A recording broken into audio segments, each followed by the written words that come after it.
Halo guys, selamat datang di 1% Podcast.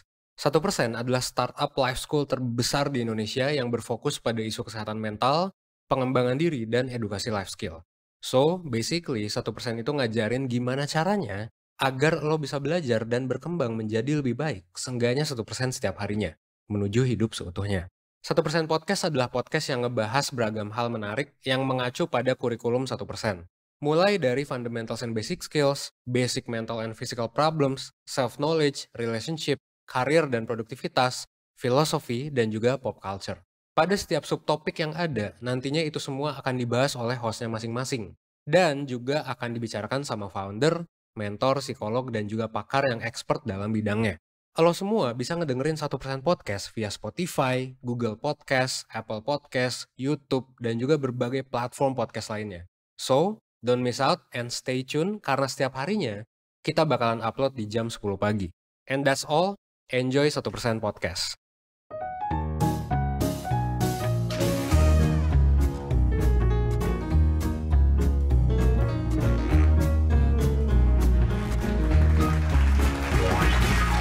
Hai, ketemu lagi sama gue, Rizky dari 1% di episode 1% Podcast. Hari ini gue bakal ditemenin sama Mahari, salah satu mentor di 1%. Hari ini kita bakal ngomongin apa nih, Kak? kita bakal ngomongin soal friendzone. Jadi guys, ada alasan kenapa gue ngobrolin sama Mahari. Karena kata orang, Mahari ini udah kayak petani buat friendzone dulu. Astagfirullah. Nggak gitu kali. Mungkin tapi bisa ngobrol sama Karisi juga punya pengalaman kan pastinya kan. Oh iya, gue kan korban friendzone. Semua lelaki selalu begitu. Enggak guys, jadi kebetulan gue adalah orang yang pernah berada di kedua sisi gitu kan, sebagai korban maupun sebagai pelaku. Dan kalau Mahari gue gak tahu pernah jadi korban apa enggak. Tapi mungkin Mahari bisa cerita dikit kali, kenapa sih teman-teman lu tuh bilang bahwa lu tuh adalah udah kayak petani gitu, hobinya bercocok tanam friendzone. Kayaknya sebenarnya karena dulu pas kuliah itu tuh selama 4 tahun nggak pacaran. Tapi jadinya ya kayak deket aja gitu kan sama orang-orang gitu kan, baik sama semua orang. Terus ternyata, kayak usut demi usut ternyata banyak yang merasa di-friendzonin gitu. So kayak, "Oh iya ternyata merasa di-friendzonin ya, aku pikir kita baik-baik saja," gitu. Dan ujungnya kayak gitu semua nggak ada yang jadi pacar soalnya. Cuman alhamdulillahnya akhirnya kayak tetap temenan kok sama semuanya. Oke, menarik sih karena kayak lu bilang bahwa lu merasa baik-baik aja, lu nggak sadar gitu kan bahwa Yes. orang-orang ini merasa lu friendzonin, Mhm, tapi mereka merasa lu friendzonin gitu. mhm. Apa sih biasanya yang terjadi? Ada cerita yang lu ingat banget nggak? Satu atau dua orang gitu yang bener-bener kayaknya dia ngerasa ngerasa banget tuh friendzonin, padahal lu nggak tahu apa-apa. Oke, oke. Sebenarnya polanya lumayan serupa sih di semuanya ya. Kayaknya aku tuh emang orangnya baik, suka berteman, maksudnya lumayan friendly sama semua orang gitu ya, nggak pandang bulu gitu. Terus jadinya kalau ada orang misalnya ngajakin aku pergi atau kayak ngajakin aku apa, aku tuh ya iya-iya aja karena menurut aku kayak, "Oh seru nih, bakal lebih kenal sama orangnya." Terus misalnya mau nonton film apa, aku jadi tahu filmnya, kayak gitu kan.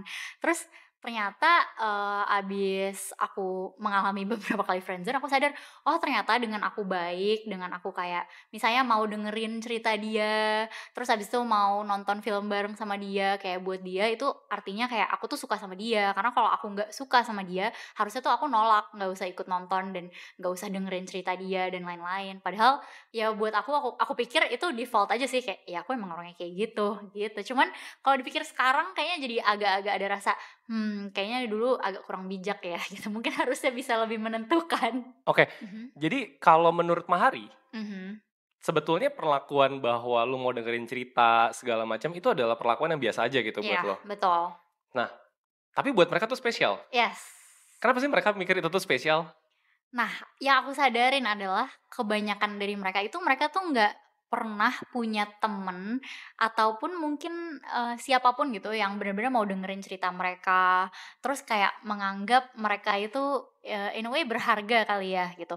Dan ketika mereka itu ngobrol sama aku, mereka jadi merasakan itu kayak, "Oh, kok nih orang peduli banget ya," misalnya sama gue, sama keluarga gue, terus dia peduli gue tuh sukanya apa dan lain sebagainya. Jadinya mereka ngerasa kayak, "Oh, apa yang kita punya ini lebih dari sekedar temenan loh," gitu. Cuman ya waktu itu aku juga, nggak lagi mencari pacar dan nggak ngerasa cocok juga sih sama orang itu, tapi ya dia baik aja gitu, kayak menarik aja untuk aku jadikan teman, gitu. Oke, tadi ada satu keyword yang menarik sih menurut gue, yaitu apa namanya, perasaan berbeda gitu. Jadi kayaknya sebetulnya yang terjadi tuh adalah orang-orang yang kena friendzone. By the way sorry sebelum lanjut, mungkin gue perjelas dulu. Jadi definisi friendzone itu yang bakal kita bahas di podcast ini adalah ketika ada 2 orang nih, mereka temenan, tapi satu diantaranya itu sebetulnya nggak temenan, PDKT. Ya, jadi kayak yang satu tuh punya tujuan diem-diem gitu gak sih? Kayak pengen lebih. Tapi yang satu kayak, ya kita temenan aja gitu. Gue suka sama lo sebagai teman. Nah, jadi yang menarik tadi lu mengatakan bahwa ada perlakuan yang berbeda dibandingkan dengan teman pada umumnya.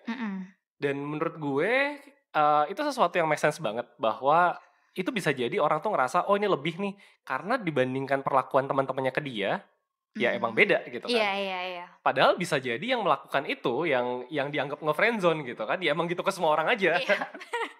Jujur iya, bener banget. Tapi lu ini gak sih beneran sama gitu ke semua orang? Beneran sih, beneran sama gitu. Kayak mungkin karena itu jadi berulang kali juga sih sama orang-orang yang berbeda. Tapi mungkin kalau aku sekarang ngeliat ke belakang, aku sadar sih kayak aku kayak mungkin ada pikiran juga sih, apa nih orang berharap lebih ya gitu kan. Tapi karena mungkin sebagai cewek itu biasanya secara budaya kayak kita lebih pasif gitu kan, kayak ya udah kita lihat aja kalau misalnya dia bilang dia suka sama kita berarti dia suka sama kita. Tapi kalau dia nggak ngomong ya udah berarti enggak gitu. Aku mikirnya kayak gitu. Nah, karena mereka nggak ngomong-ngomong jadi aku pikir oh ya udah ini kita temenan biasa aja gitu. Tuh, jadi dari sekian cowok yang deketin lo terus habis itu kegeeran dan ngerasa di friendzone ini, itu nggak ada yang ngomong sama lo? Ada sih yang pada akhirnya ngomong gitu, tapi udah lama kayak udah setahun atau bahkan lebih dari setahun kita kayak sering jalan atau sering apa kayak gue tuh sebenarnya suka tahu sama lo gitu kan. Tapi aku juga udah lumayan jelas sih kayak aku nggak mau pacaran kayak gitu kan, dan aku nggak menunjukkan kalau aku ngerasa dia spesial banget juga aku ngerasanya. Tapi dia pikir ya udah nggak apa-apa gue merasa di friendzone sama lo, tapi kayaknya lo nggak bermaksud juga deh gitu. Jadi pada akhirnya sih sampai sekarang masih temenan baik-baik ya sama semuanya. Cuma aku tahu di banyak kasus nggak kayak gitu sih. Kayak banyak banget orang yang pas di friendzone ngerasa kok ini cewek jahat banget sih, kayak memperlakukan gue baik-baik tapi dia sebenarnya cuma pengen temenan sama gue, ya kayak PHP gitu loh jatuhnya. Tapi yang aku sadarin adalah justru sering banget ketika emang cowok atau orang yang merasa di friendzone ini tuh udah suka, dia tuh kayak jadi ada bias gitu loh, kayak apapun hal baik yang dilakuin ke dia itu artinya dia suka sama gue, dia suka sama gue. Dan itu yang dulu kalau para teman-teman friendzone aku dulu ini bilang kayak mereka kayak gitu ke aku. Tapi ketika mereka sadar aku ternyata baik sama semua orang, mereka ya sudah deh. Tunggu. Gue mencoba berempati sama kita nyebutnya apa ya, friendzonan lo, korban lo, fans lo. Fans deh, gue coba berempati sama fans-fansnya Mahari nih. Jadi mereka baik nih sama Mahari. Terus Mahari emang orangnya baik gitu kan, jadi baik sama semua orang. Terus habis itu mereka ngerasa di PHP-in gitu. Tapi mereka juga nggak menyatakan juga kan kalau suka. Enggak. Terus mereka harapannya apa coba? Harapannya aku juga bingung sih. Mungkin mereka tuh berharap ada gesture dari aku yang menunjukkan kalau aku suka juga sama mereka gitu. Tapi aku nggak pernah menunjukkan itu kan, karena kayak sama aja ke semua orang. Terus mereka jadi bingung sendiri. Terus biasanya tuh jadi nanya-nanya sama temen. Nah pas udah nanya sama temen aku tahu dong, loh ternyata dia suka sama gue gitu. Gesture apa yang bisa diharapkan ya? Gue bingung juga ya. Apakah tiba-tiba pegangan tangan gitu atau kayak apa gitu, nggak tahu juga ya. Itu menarik sih guys. Jadi coba kalian yang yang ngerasa di friendzone selama ini, coba pikir deh, kalian tuh berharapnya apa sih? Maksud gue buat buat kasus-kasus yang mirip dengan friendzone-nya Mahari. Jadi kalian cowok-cowok atau cewek-cewek di luar sana yang suka sama orang, terus habis itu sudah diperlakukan dengan baik, tapi kalian ngerasa di PHP-in, tapi kalian nggak nembak atau nggak ngapain juga gitu. Berharapnya ngapain? Apakah target kalian nembak kalian duluan gitu kan? Kayaknya nggak lucu juga. Lo yang suka gitu kan.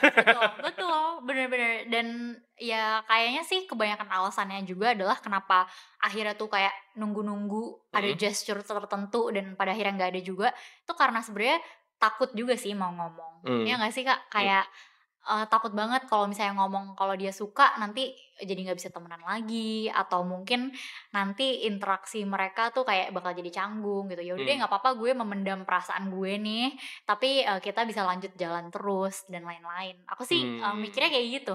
Itu bisa jadi sih, karena kan kalau misalkan tadi lo bilang bahwa memang ada perbedaan perlakuan yang dia terima dari orang lain dan dari target friendzone-nya ini, berarti kan emang kemungkinan dia di luar daripada si target friendzone-nya ini emang nggak ada orang lain yang perlakuan dia baik gitu kan. Kayak ya udah gitu kan. Ya wajar-wajar aja dia takut kehilangan itu semua sih. Tapi sebetulnya kalau misalkan nembak lu bakal ngejauhin gak sih? Jujur bergantung orang ya. Kayak ada orang-orang tertentu yang bisa besoknya langsung sesans itu.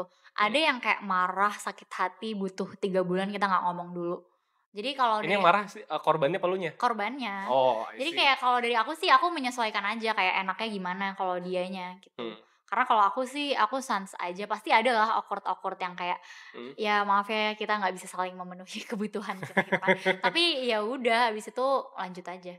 Karena emang pasti di dalam hubungan apapun, teman, pacaran, suami istri pasti harus ada hubungan timbal balik kan. Dan kalau misalnya friendzone tuh jadi timpang aja sih. Dan rasanya nggak enak gitu. Tapi pas akhirnya udah jelas kayak udah ngomong dan dia nembak atau apa terus kayak ya udah ini udah berakhir, ya hubungan ketimbal balikan yang tidak seimbang itu juga berakhir. Jadi sebenarnya ada kelegaan juga sih kalau dari sisi aku. Bentar, gue mencoba mencerna ya.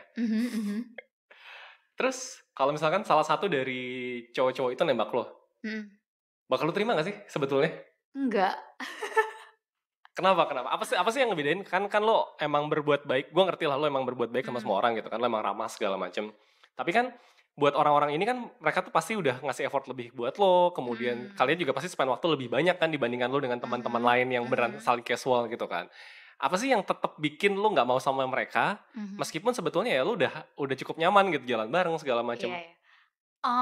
Aku sih ngerasanya kayak gini ya, kayak mungkin hubungan kita itu secara frekuensi lebih baik ketemu, ngomongnya mungkin juga lebih intens dan lain sebagainya. Dan mungkin dia juga baik banget kayak ngasih inilah, nganterin lah, apa segala macem lah, segala rupa acts of services tuh dia lakuin gitu kan.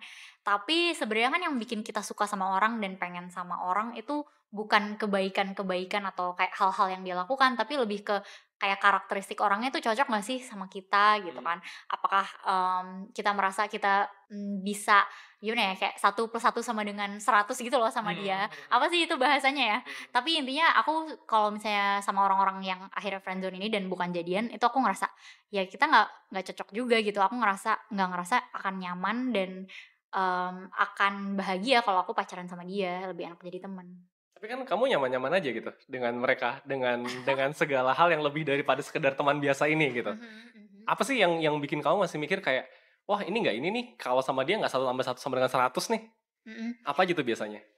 Biasanya kalau misalnya aku sih punya standar tertentu, aku yakin semua orang punya sih standar tertentu. Kayak misalnya dia seberapa pinter, atau dia seberapa termotivasi, terus dia seberapa bisa meregulasi emosi.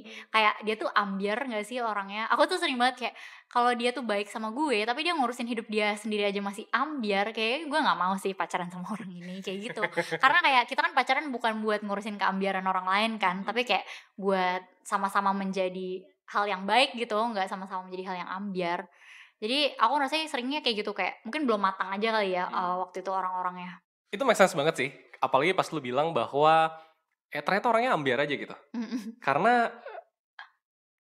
sebetulnya gini, gimana sih? Gue sendiri berpandangan bahwa kalau lu menjalin sebuah hubungan romantis ya, itu idealnya adalah dua orang yang sama-sama udah stable, udah nyaman sama diri sendiri, terus membangun sesuatu yang lebih baik aja gitu kan. Bukan seseorang yang butuh ngerasa lengkap setelah mendapatkan seseorang gitu loh. Bukan yang menggantungkan kebahagiaannya itu di orang lain. Nah, dan ini make sense banget dengan yang tadi kita bilang di awal. Jadi memang gue sendiri punya tebakan. Enggak cuma tebakan sih sebetulnya. Ini juga udah dari setnya. Gue sendiri percaya bahwa orang itu kadang-kadang kalau sampai dia jatuh di friendzone, itu biasanya self esteemnya rendah aja gitu loh. Jadi dengan self esteem rendah kan, itu berefek ke macam-macam. Tuh lo bisa lihat bahwa pertama kayak dia tuh nggak berani nembak. Yes. Itu udah of course gitu kan. Dia susah komunikasi. Kemudian dia ngerasa apa yang sebetulnya biasa aja nih buat si target, itu spesial buat dia. Kenapa ngerasa spesial? Karena memang default dia dengan teman-teman lain atau bahkan dengan support system lain ya, nggak cuma teman, mungkin sama keluarga segala macam, itu emang nggak hangat aja, nggak segitu hangatnya. Dan ini kayak dia tuh ngerasa dia tuh kurang banget sebagai manusia. Jadi ada hal yang baik tuh kayak kok dia bisa baik sama gue ya, padahal gue tuh kurang banget. Oh, iya. Itu sering banget sih kejadian asli. Sering banget. Kayak ngerasa tersentuh gitu. Oh, dia cewek sepopuler dia mau jalan sama cowok kayak gue ini pasti gue ada apa-apanya nih. Pasti dia suka nih sama gue nih. Bingung ya, padahal sebenarnya insecure, tapi kok jadinya malah mikirnya nih cewek suka gitu. Biasanya conflicting. Ya again guys, gue adalah orang yang pernah di friendzone, nge-friendzone dan hidup di antara orang-orang yang dua-duanya. Kalau gue sih nggak sampai segitunya, tapi beberapa teman gue yang di friendzone itu ngerasa conflicting banget gitu loh. Jadi makanya jatuhnya sering overthinking gitu mereka. Kalau malam kayak mempertanyakan gitu, dia suka nggak sih sama gue? Kayak dipikir kayaknya dia suka deh karena dia kemarin tuh pas gue kayak gini dia senyum ke gue gitu. Tapi di Dia sini nge-like foto gue. dia nge-like foto gue, dia nggak pernah nge-skip IG story gue. Aduh maaf ya kalau kalian yang ngedengerin akun itu kayak please guys move on. Iya, tapi di sisi lain, tapi kalau dipikir suka, pas kemarin gue bilang begini, dia ngeresponnya biasa aja gitu. Iya. Makanya jadi kayak conflicting banget aja. Jadi toxic sih sebenarnya kan kalau kayak gitu. Toxic sama diri sendiri. Iya benar. Tapi sebenarnya apa sih emang yang dirasain sama orang yang di friendzone? Kayak Karisi kan pernah nih dua-duanya nih. Dirasain sama orang di friendzone.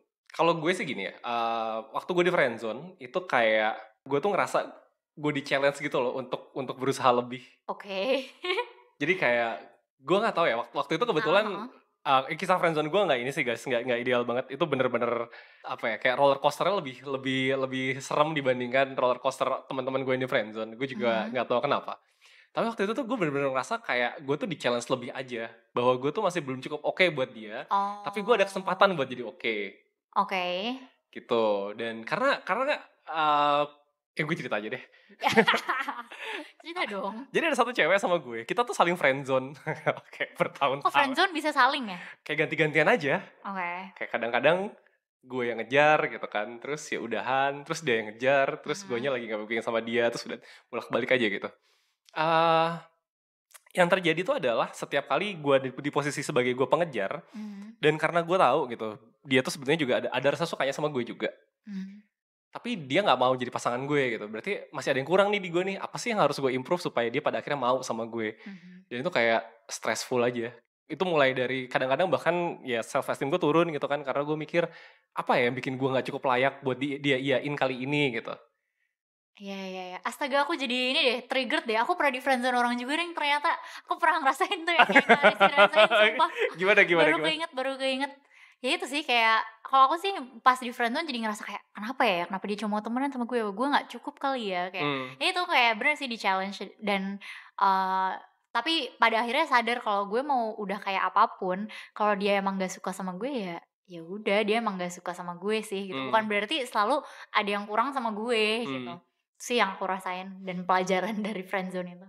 Iya sih, dan padahal ya sebetulnya sesuatu yang menarik adalah ya kita sama-sama pernah friendzone orang gitu kan.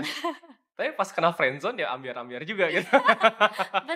Betul. Semua orang ambiar pada waktunya. Betul, sumpah aku baru inget dan aku tuh di friendzone setelah banyak nge-friendzonein orang. Jadi kayak karma kali ya. Gak lah kalau karma kamu sebanyak itu di friendzone-nya. Astaga, ya ampun, jangan sampai. Iya, tapi gue yang paling menarik itu sih karena gue sempat bertahun-tahun ganti-ganti friendzone sama satu orang yang sama. Tapi ya pada akhirnya kita sadar bahwa kita tuh tertarik satu sama lain. Lebih daripada sekedar teman. Tapi kayak sama-sama sadar aja gitu bahwa ini tuh kalau dijadiin pasangan ya bakal ambiar. Kebetulan sama-sama sadar. Jadi kayak ketika yang satu suka lebih, yang satu lagi justru ngejauh dan sebaliknya. Jadi kayak itu bukan ganti-gantinya tuh beneran kayak gitu aja. Ketika gue suka sama dia, ketika dia lagi gak suka sama gue akan ngejar dia. Terus ketika gue biasa aja, dia ngejar gue. Terus gue menjauh. Terus gitu kan. Itu kisah cinta yang sebaiknya kalian tidak ikutin guys. Cuman ini deh Kak, aku ngerasa kalau orang yang di friendzone atau nge-friendzone atau apapun itu tuh emang sering kali kayak awalnya tuh dari dua orang cewek cowok ya ataupun cewek-cewek cowok ya. Tapi yang sama-sama lagi nggak punya pasangan, terus kayak mungkin gabut atau kayak maksudnya kayak apa ya udah terus akhirnya mereka jadi sering berinteraksi terus kayak lama-kelamaan apa gue sebenarnya suka ya kayak gitu yang kayak jadi ada pertanyaan-pertanyaan kayak gitu dan mungkin pada akhirnya yang satu jadi suka tapi yang satu dari awal emang anggapnya kita temenan aja. Kayak menurut Karisi kayak gitu nggak? Bukan masalah punya pasangan atau enggak sih menurut gue sih, masalah available atau enggak aja. Karena ada aja bener. Ada aja orang-orang yang nggak single tapi available gitu kan. Contohnya orang lagi LDRan gitu kan. Dia nggak single sih, cuma available aja kan buat diajak jalan. Nah yang kayak gitu-gitu itu make sense aja sih. Karena kan ya bagaimanapun kita cuma punya waktu 168 jam per minggu ya. kalau misalkan emang banyak waktu kosong ya, kemudian ada orang yang sama mengisi terus menerus gitu kan, ya kan jadi nyaman aja sebetulnya kan. Benar-benar. Tapi ya nyaman kan nggak selalu jadi satu-satunya alasan buat punya pasangan. Yes, iya, benar sih. Cuman apa ya, itu bisa, aku paham banget kayak di titik itu pasti bisa jadi bingung. Hah, jadi sebenarnya gue mendingan ngomong atau gue nggak ngomong ya, kayak do I have apakah aku punya kesempatan atau enggak ya, karena awalnya temenan sepure itu saling mengisi kegabutan tapi tidak ada perasaan. Kayak wajar banget kan pasti kalau takut untuk mau komunikasi gitu, bukan cuma masalah self esteem doang kayak tadi kita bahas. Ini agak keluar dari topik, tapi kebetulan ini adalah habit gue dalam berteman. Dan kebetulan itu juga adalah sepertinya habitnya Mahari juga. Karena gue dari awal pertama kali teman sama dia ini terjadi. Dan buat gue ini sesuatu yang harus sebaiknya bisa kalian terapkan di hidup kalian yang mau PDKT atau apapun, yaitu jangan ragu buat menyampaikan komplain atau pujian. Benar. Itu sih, itu kayak gue nggak tahu, ya itu habit gue dan somehow kadang-kadang orang tuh ngerasa kegeeran gara-gara ya kalau maksud gue gini lah, gue jalan sama cewek gitu ya, dia hari itu lebih cantik dibanding biasanya, ya gue bilang dong kamu cantik gitu kan, tapi kadang-kadang kegeeran dan gue rasa Mahari juga mengalami itu. Benar. Karena sering banget lagi. Ya makanya kan, dan jadi kayak menurut gue tuh orang tuh harusnya seterbuka itu aja sih. Maksud gue kalau lo mau mengapresiasi orang sekitar lo, ngomong aja nggak apa-apa. Dengan kayak gitu kan lo jadi tahu apa yang dia suka dari lo, apa yang dia nggak suka dari lo, dan lo jadi bisa ngukur kan sebetulnya apakah rasa suka dia ke gue tuh cukup gitu buat dia mau jadi pasangan gue. Iya, benar. Dan kayak bisa diukur juga sih seberapa dia tuh butuh sama kita. Maksudnya beda lah kebutuhan level teman sama kebutuhan level OTW jadi pasangan gitu kan. Kayak pasti ada kangennya mungkin atau ada kayak ingin berkorbannya kayak gitu. Kadang-kadang kalau misalnya lagi di kebingungan ini orang suka sama gue atau enggak ya, kayak gue di friendzone apa enggak ya. Menurut aku salah satu hal yang bisa dilakuin, aku nggak tahu sih ini toksik apa enggak, tapi kayak mungkin bisa coba untuk coba jangan ngapa-ngapain dulu deh gitu, lihat nih orang sebenarnya kayak nyariin gue nggak sih. Pokoknya intinya kalau misalnya kita tuh ngerasa bingung di tengah kayak ini orang suka sama gue apa enggak ya, gue lagi di friendzonein apa enggak ya, menurut aku itu tuh kayak penting banget buat kita coba buat diem dulu gitu sih. Ini tarik ulur apa bukan sih Kak? Tapi intinya kita diem dulu, lihat ini orang tuh nyariin kita nggak sih.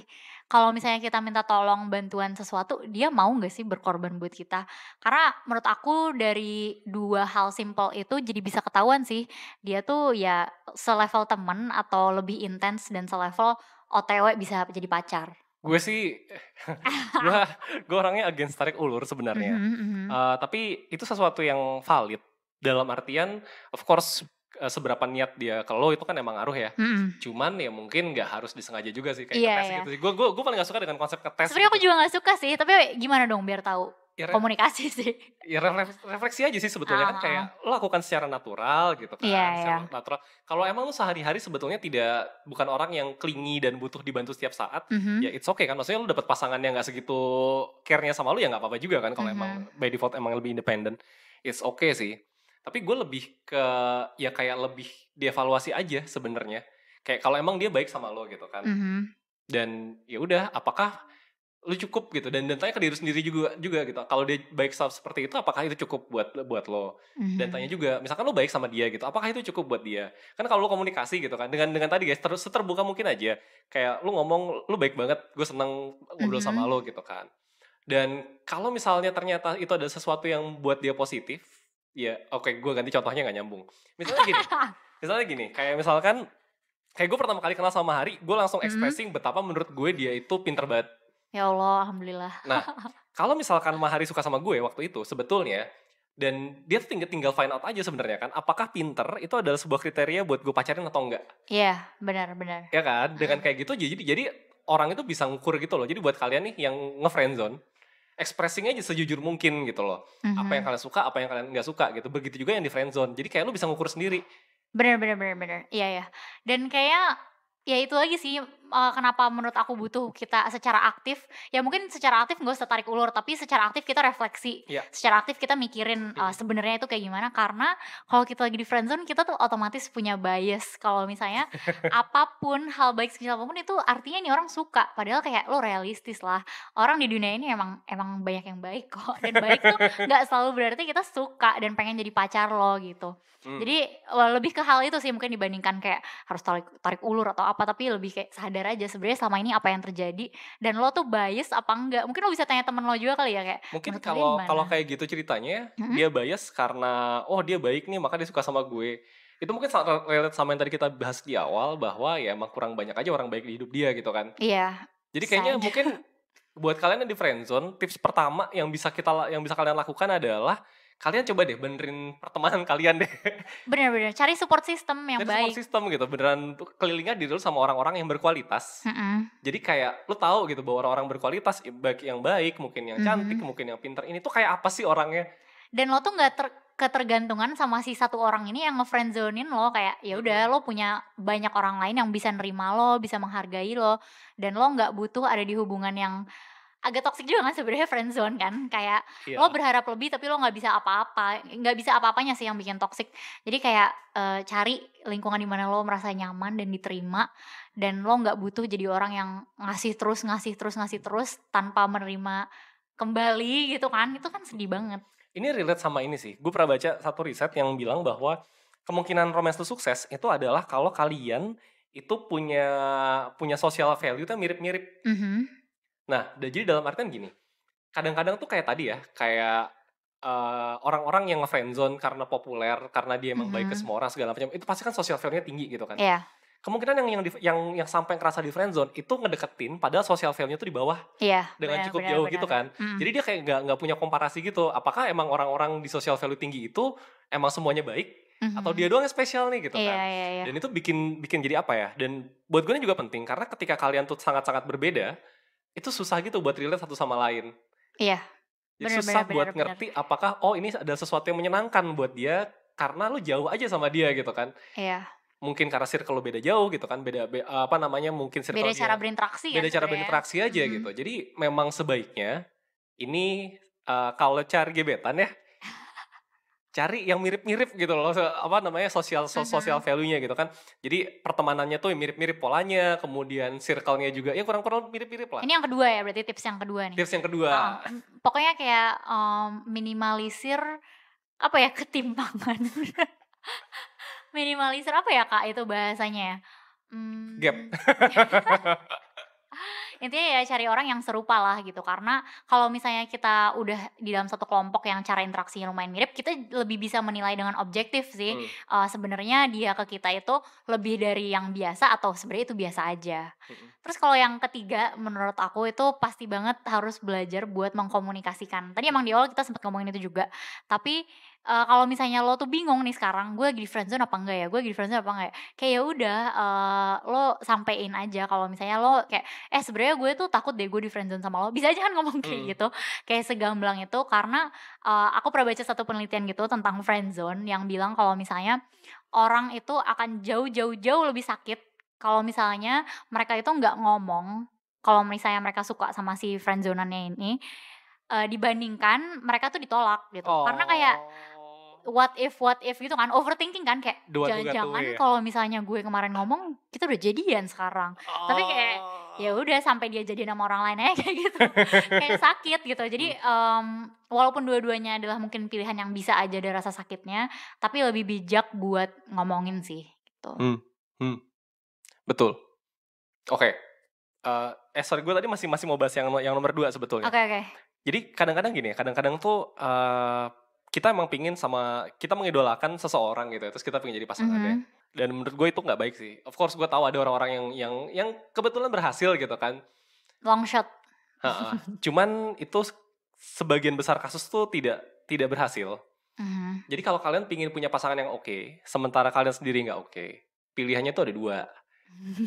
Antara Takut. kalian turunin standar kalian, atau kalian naikin harga diri kalian gitu. Betul. Betul betul betul. At some point lu bakal jadi oke juga kok kalau terus improve. Mhm.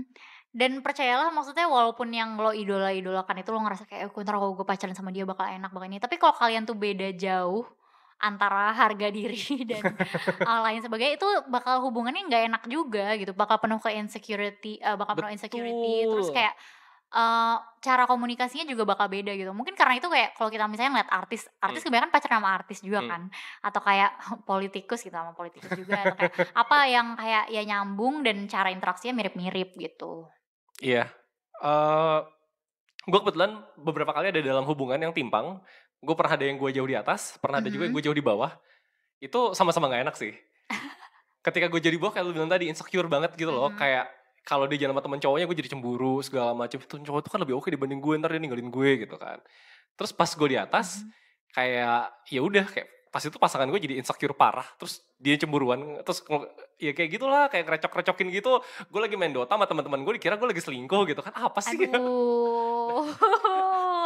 Jadi emang sebaiknya ya kalian tuh cari pasangan yang levelnya mirip. Iya, iya. Dan sama-sama berkembang habis itu. Dan sama-sama gitu berkembang, kan. it's okay buat nanti maju-maju bareng-bareng gitu kan. Gitu. Setuju. Kira-kira ada lagi kah buat tips para friendzonean ini? Aduh, kayak cepet-cepet keluar lah dari, aku tuh ngerasa kondisi dimana kita tuh di friendzonein atau kita nge-friendzonein itu tuh nggak nyaman sih sebenarnya ya. Walaupun ada kayak rasa-rasa nyaman dalam kayak apa ya, kayak ada rasa excitementnya gitu sih sebenarnya ya, karena kayak ih kita nggak jelas nih hubungannya apa nih, tapi kayak seru nih kita jalan terus nih segala macam. Tapi sebenarnya at the end of the day gitu, kayak pas malam-malam mau tidur kita tuh kepikiran kayak ini hubungan tuh sebenarnya apa kayak gitu. Dan ya lebih enak untuk mengurangi cemas, mengurangi overthinking, mengurangi segala hal, ya lo lakuin sesuatu gitu. Jangan cuma dengerin podcast ini, abis ini lo lakuin sesuatu juga gitu. Ini menarik sih kata-kata terakhir lo tadi. Jadi menurut gue memang maaf kalau gue agak judgmental ya, tapi biasanya emang yang di friendzone itu kan tipikal apa ya, kadang-kadang orang-orang yang mengidentifikasikan dirinya sebagai jomblo ngenes gitu ya. Emang ngenes beneran. Makanya di friendzone ya. Nah, jadi ketika kalian ini ya mengidentifikasi diri kalian sebagai jomblo ngenes, biasanya tuh kalian tuh nggak tahu konsep sebuah relationship yang ideal tuh seperti apa. Kalian taunya dari film, dimana kalau di film-film tuh biasanya relationship yang dreamy itu kan yang kayak seru banget gitu, kayak deg-degan lah, inilah itulah. Percayalah, relationship yang sehat tuh tidak seperti itu. Relationship yang sehat tuh yang lebih stabil aja gitu, justru kasih hal positif buat diri lo kan. Dan hal positifnya tuh benar bisa lo pakai di bidang lain di hidup lo gitu loh. Bukan jadi lo jadi mikirin dia setiap saat kayak oh dia gini gitu. Tapi lebih kayak lo tahu bahwa lo punya seorang support system yang stable banget, yang lu bisa rely sama dia, yang lu sayang sama dia, dan dia menarik buat lo. Terus ya udah, itu jadi kayak sebuah fondasi stabil buat hidup lo. Jadi lu bisa improve hidup lo di bagian lain. Bener banget. Bukan yang kayak butterflies in my stomach yang kayak tergila-gila banget, terus kayak nggak bisa mikirin apapun selain itu. Justru emang pasangan yang baik dan ya orang yang nanti lo akan temuin baik itu yang kalian bisa mikirin masa depan bareng-bareng gitu kan. Bukan cuma saling cinta, jatuh cinta, bucin aja gitu. Tapi itu menarik, barusan lo kan ngomong butterfly in soulmates gitu kan ya. Gue tuh gak pernah ngerasain itu. Demi apa? Seumur hidup gitu. Gue gak tahu itu apa. Jadi pas cewek-cewek ngomong, kan gue ngerasain butterfly gini-gini. Hah? Akhirnya gue penasaran. Gue penasaran, terus gue cari tahu itu tuh apa. Ternyata itu tuh adalah salah satu gejala fisik kayak mini panic attack gitu loh. Waduh, jadi itu gak baik? Itu tuh ya gejala fisik aja sih. Gejala fisik dari anxiety aja emang. Jadi kadang-kadang kalau ketika lu segitu ininya sama seseorang ya, segitu naksirnya, begitu dia di depan lu kan mendadak kan ini ya, takut ini, takut gitu itu, kan. Mini panic attack kan. Nah itu. Jadi sebetulnya. Jadi ini romantisasi panic attack. Betul sekali. Kalau gak percaya serius lu bisa cari di wiki, cari di mana, itu tuh adalah panic attack kecil aja. Aduh gimana ya, jadi makanya jadi deg-degan segala macam kan, ya itu panic attack banget sebenarnya. Jadi ya dan lu bayangin kalau lu kayak gitu setiap hari gitu kan sama pasangan lu, ya hidup lu bakal seseru apa sih? Bener sih, dan kayak kalau kita kaitin sama per friendzonean ya, bukan berarti kalau misalnya kita mau ketemu sama si friendzonean kita ini, terus kita tuh kayak sakit perut, butterflies in my stomach, bla bla bla, itu bukan berarti kita tuh jatuh cinta dan kita harus sama orang itu cuma berarti ya lo suka, terus kayak fisik lo tuh cemas aja gitu loh. Kayak bukan berarti lo harus mati-matian memperjuangkan orang ini walaupun udah ditolak, tetap lo kejar-kejar segala macam, enggak kok gitu. Itu ya sesimpel gejala fisik. Sedih juga ya. Iya, gue juga sedih pas baca, oh ternyata gini doang, gue kira ada apanya gitu.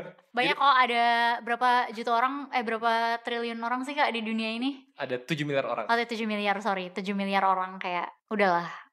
Oke, sepertinya sudah cukup panjang podcastnya. Yeay. Mahari mungkin mau menyimpulkan beberapa hal.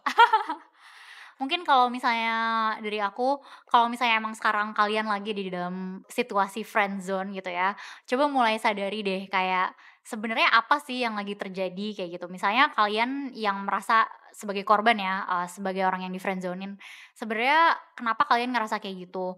Apakah kalian berharap lebih, dan sebenarnya kenapa kalian berharap lebih, dan mungkin kayak pahami juga kalau misalnya kita tuh nggak bisa mengontrol perasaan orang lain terhadap diri kita.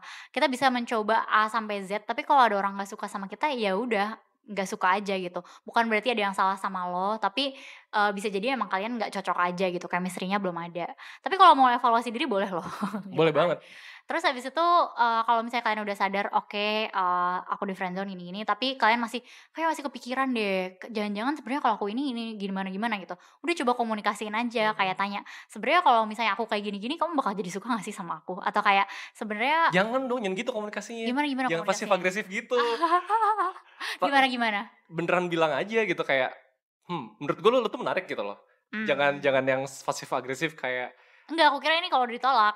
oh kalau Iya. ditolak. Oh, Tapi iya. kalau misalnya belum ditolak ya nanya dong, kayak aku Iya, sebenarnya iya, suka iya. sama kamu. Valid. Aku sebenarnya suka sama kamu, terus kayak aku sebenarnya berharap kita punya suatu hubungan yang lebih serius daripada ini, misalnya jadi pacaran gitu kan. Nah, kalau kamu sendiri gimana sih gitu. Tapi tetap buat situasinya senyaman mungkin, kayak cari situasi yang tepat juga sih, jangan kayak bapaknya baru meninggal terus mau kita kayak gitu kan. Empati guys. Iya, empati guys, karena ya dia juga nggak mau sama cowok yang atau cewek yang nggak empati gitu kan.